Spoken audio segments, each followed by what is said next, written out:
અને મારા જય શ્રી કૃષ્ણ. પુરુષોત્તમ માસની અમૃતધારામાં આજની વાર્તા છે ગંગા સ્નાનનું ફળ.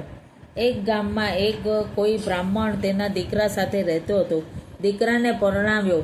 વહુ જરા મિજાજી હતી એટલે કોઈક વખત નજીવી બાબતોમાં વાંધો કાઢીને પિયરે જતી રહેતી. દીકરો જરા મોઢાનો મોડો હતો, તેથી પોતાની પત્નીને કંઈ કહી શકતો નહીં, પરંતુ મનમાં બળાપો કરતો. અને સ્ત્રીઓ તો પતિની આજ્ઞામાં રહેવું જોઈએ, પતિની મરજી વગર ક્યાંય જઈ શકાય નહીં. જ્યારે તેની પત્ની તો કોઈને ગણતરીમાં ગણતી નહીં, તેથી તેને ખૂબ લાગી આવતું. બ્રાહ્મણને પાસે 5,000 રૂપિયાની મૂડી હતી, એટલે ગામમાં ખેડૂતો જરૂર વખતે પૈસા ધીરતો અને બદલામાં પાક ઉતરે ત્યારે દાણા લેતો. આવી રીતે તેને દાણા સસ્તા પડતા. તદુપરાંત દૂધ, છાશ, ઘી મફતમાં મળતા. એક વખત બ્રાહ્મણે પોતાના દીકરાને બોલાવી કહ્યું, બેટા, 4 દિવસ પછી પુરુષોત્તમ મહિનો બેસશે, તો તારા સાસરે જઈ તારી વહુને તેડી આવ, ને ઘરમાં હોય તો મારાથી આખો પુરુષોત્તમ મહિનો નિરાતે નવાય, ખાવા પીવાની તકલીફ પડે નહીં. આ સાંભળી દીકરો સાસરે જવા નીકળ્યો અને જ્યાં ગામ બહાર આવે ત્યાં તળાવ વગર આવ્યો. ત્યાં તો લીલીછમ પાકથી લચીપચી રહેલા ખેતરમાં ગાયને ચરતી જોઈ તેને કંઈક યાદ આવ્યું. તે આ ખેતરને તેના ઓળખીતા ખેડૂનું હતું. તેના પિતાએ એ ખેડૂને 500 રૂપિયા ધીર્યા હતા. દીકરાએ વિચાર કર્યો કે ખેતરમાંથી પેધી ગયેલી આ ગાય રોજ આવીને ખેતર ચરી જશે તો ખેતરનો બધો પાક ખવાઈ જઈ. પછી મારા પિતાને પૈસા ક્યાંથી પાછા અપાવી શકવાનો? માટે ગાયને હાંકીને કાઢું, પછી સાસરિયાનો રસ્તો પકડું. એવામાં ખેતરનો માલિક ખેડૂત આવી પહોંચ્યો, એટલે એણે બ્રાહ્મણના દીકરાને તેના આગળ ચાળી ખાધી. આ ગાય તમારું બધું નુકસાન કરે છે, માટે તેને મારીને હાંકી કાઢો. તમારે તૈયાર પાક વખતે પશુ પક્ષીઓનું ધ્યાન રાખવું જોઈએ. જો સાવધાન ન રહો તો બધો પાક ચવાઈ જાય ને વટાઈ જાય. ખેડૂત હાથમાં લાકડી હતી, એટલે એણે ચરતી ગાયને ધબોધબ ઢીપવા માંડી, અને ગાય તો મરોડતોલ દશામાં ખેતરમાં બેસી પડી. અને હવે ઘડી બે ઘડીને મહેમાન હતી. મરતા પહેલાં ગાયે બ્રાહ્મણના દીકરાને શ્રાપ આપ્યો કે હે બ્રહ્મપુત્ર, તે મારા વિરુદ્ધ ખોટી ભંભેરણી કરી અને મને ખેડૂત પાસે બહુ માર ખવડાવ્યો છે. તેના પરિણામે તું થોડી વારમાં જ મરી જવાની છું, અને હવે તારા કર્મના ફળ રૂપે તું ગધેડાનો અવતાર ભોગવીશ. આ તો ગાય માતાનો શ્રાપ હતો, તે કદી મિથ્યા થાય નહીં. બ્રાહ્મણનો દીકરો મૂંઝાયો. હવે કરવું શું? એ તો ગાય માતાના પગે પડી કાલાવાલા કરવા લાગ્યો.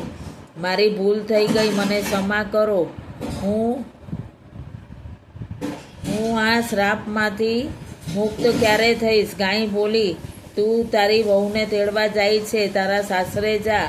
તું ગધેડો બની જવાનો. હવે તારી વહુ ગધેડાના રૂપમાં અહીં આવીને પુરુષોત્તમ માસમાં પહેલા દિવસથી માંડીને છેલ્લા દિવસ સુધી રોજ સવાર સાંજ ગંગા નદીના સ્નાન કરાવે, પોતે સ્નાન કરે, પછી તને ખવડાવીને પોતે એકટાણું કરે. તેના પુણ્ય પ્રતાપે તું ગધેડામાંથી પાછો અસલ સ્વરૂપમાં આવીશ. ત્યાંથી સાસરે ગયો, તેની વહુને બધી વાત કરી, સાથે જ ગધેડો થઈ ગયો. તેની વહુ તેના પર દયા આવી.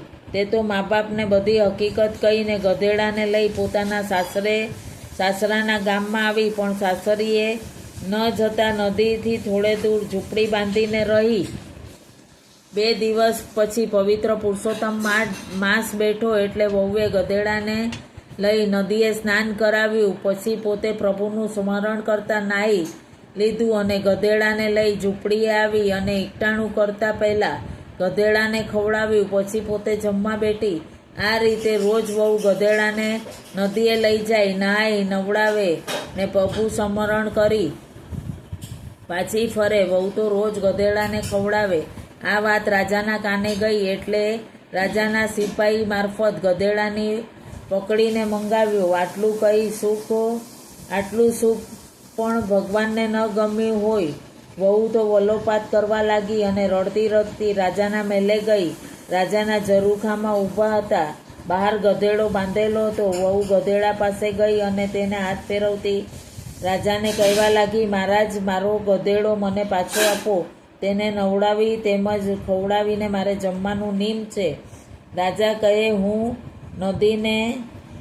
નદીએ ગધેડાને લઈ જઈને નવડાવે છે, તેથી નદીનું પાણી ખરાબ થઈ જાય છે. નદીમાં રાજા રાણી નહાય, વાણિયા નાય, સઈ સોની નહાય, તઈ તંબોળી નહાય. ગધેડા તો કંઈ નાતા હશે. વહુ બોલી, મહારાજ, મારો ગધેડો દેવતાઈ છે. તે કોણ છે તે જાણવા પુરુષોત્તમ મહિનો પૂરો થતાં આપ મારી ઝૂંપડીએ પધારજો. રાજાના દિલમાં દયા આવી. તેણે ગધેડો વહુને સોંપી દીધો. નિત્ય નિયમ મુજબ વહુ ગધેડાને નવડાવી ખવડાવી પુરુષોત્તમ માસ પૂરો કર્યો અને ગાય માતાના શ્રાપમાંથી મુક્ત થયો. એટલે નદીમાં પવિત્ર જળ ભરી લાવી અને ગધેડા સમક્ષ ઊભી રહી વહુ પ્રાર્થના કરવા લાગી, હે પુરુષોત્તમ ભગવાન, શુદ્ધ હૃદયથી આપની ભક્તિ કરી હોય તો ગધેડાના સ્વરૂપમાં રહેલા મારા પતિની મેં સેવા કરી છે તો મારા પતિ અસલ સ્વરૂપમાં આવી જાય. આટલું કહી પવિત્ર જળ 3 વાર ગધેડા પર છાંટ્યું. પતિ ગધેડામાંથી અસલ સ્વરૂપમાં આવી ગયો. બીજા દિવસે રાજા રાણી વહુની ઝૂંપડી આવ્યા એટલે વહુએ બધી માંડીને વાત કરી. માનવી બનેલ પોતાના પતિને બતાવ્યો અને પુરુષોત્તમ માસના સ્નાનનો મહિમા સમજાવ્યો. સ્નાનનું આવું ફળ મળે જાણી રાજાએ પુરુષોત્તમ માસમાં નાહવાનો સંકલ્પ કર્યો અને જાતે જ વહુને તેના સાસરે મૂકી આવ્યો. ગંગા જળ સમ જળ નહીં ને પાપ બધાના ધોય, પતિતને પાવન કરે જે સ્નાન કરતા હોય. હે પુરુષોત્તમ પ્રભુ, તમે જેવા વહુને ફળ્યા તેવું સંકટ ટાળ્યું, એવું આ રીતે ગંગાનું સ્નાન કરનાર સૌની મનોકામના પૂર્ણ કરજો. પૂર્ણ પુરુષોત્તમ ભગવાનની જય. આપ સૌને મારા જય શ્રી કૃષ્ણ.